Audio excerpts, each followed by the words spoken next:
Right, so we're coming to the midway point of the year. Well, it's coming up soon. We're quite far into 2012 now, so obviously we're going to be starting to hear things about FIFA 13. So obviously EA Sports do the annual FIFA football games. So it's quite obvious that we're going to be hearing a lot more about it soon. But actually, in the news this week, it was some FIFA 13 details were actually leaked onto the internet. So we have found out some things that I think it was EA held a private conference in London, but the details of that conference got leaked onto the internet. So we do actually have some details to talk about. There's 5 main points, which I've got them all written down here, so I'll talk you through them. The first one is new first touch controls are going to be coming in, so there's going to be a major focus on first touch in this game. So incoming balls are now more difficult to control depending on what player you are. So say if you're someone big, like, I don't know, like say Wayne Rooney or something, obviously it's going to be quite easier for him to take down a ball, control it, just because he's quite big and he's aggressive and that. But say if you're someone small like Theo Walcott, quite small, again the cat has joined the video, again it's quite small, things like that, it's easier to be pushed around, so he's not going to be able to control it as well as other players. So that's quite good that they're getting more into the realistic side of it, and they're actually doing their research on players instead of just giving the same skills to everyone. The second detail was that offensive AI is going to have a complete overhaul, so the computer is actually going to be a bit more of a challenge to play against this year. There's going to be smarter strikers, which means they're going to be doing more off-the-ball runs. I know they tend to say this every year though, but that they're actually chosen to focus on it this year, so maybe that means they've actually put a lot of effort into it. So yeah, they're going to be doing a lot more off-the-ball runs, and they're going to be moving with the offside line as well. So just being a bit more smart about the way they do their runs and things like that. So it's going to be a bit more of a challenge to play against. So it's going to require you to defend a bit more and actually use the tactics on the D-pad, the little things that you can change midway through the match, which hardly anyone ever uses, but maybe it's time for those to come into use now. Third one, they've done a complete overhaul of the free kick system.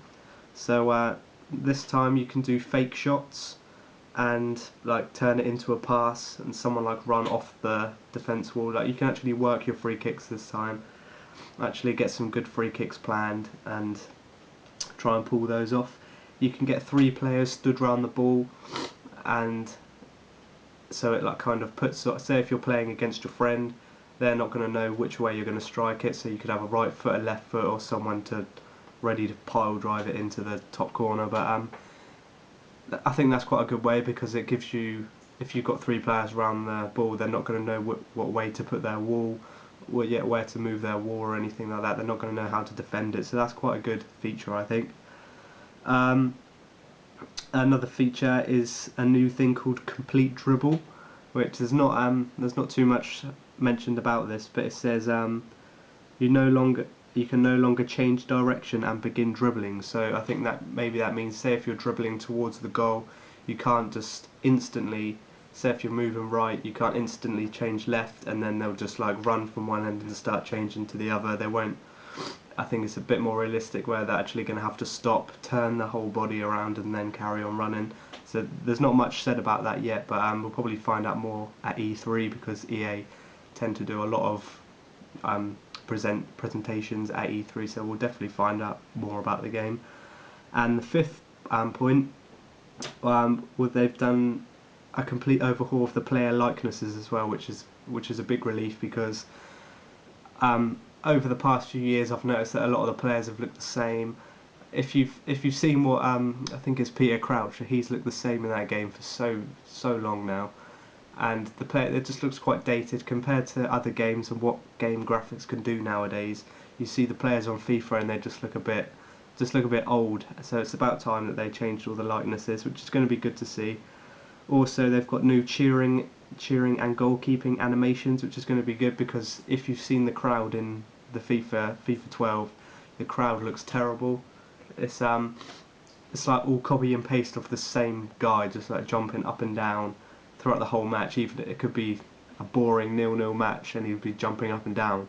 So it's good that they're actually going over the crowd and changing that a bit more. Also, the new referees, there's going to be a lot more referee behaviours, so you're actually going to see the ref in good positions now and actually be a bit more of like a realistic referee as well. There's going to be a lot more passing types, so not just your average side foot or anything. There's going to be a lot of different variation on passing, again depending on the player as well.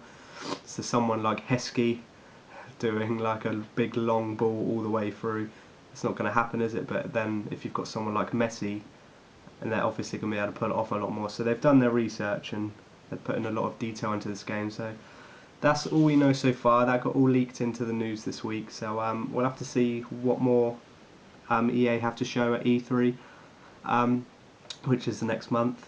I'm hoping this FIFA game is going to be a lot better than 12, because over the past couple of years I've just faded off FIFA really. I've got quite bored of it and it was just the same every year, so I'm really hoping that they change a lot of stuff on this and it's going to pull me back into the series, because I do like the series. It's just FIFA 12, I wanted to have a break from it. I did buy it, but I sold it and I got FIFA Street instead, just for a change for this year. But so far so good. FIFA 13 is looking promising. Again, we'll find out more next month, so drop down in the comments what you would like to see in the next FIFA and what you think about these details so far. And that's it for this video, so I will see you on the next one. Thank you.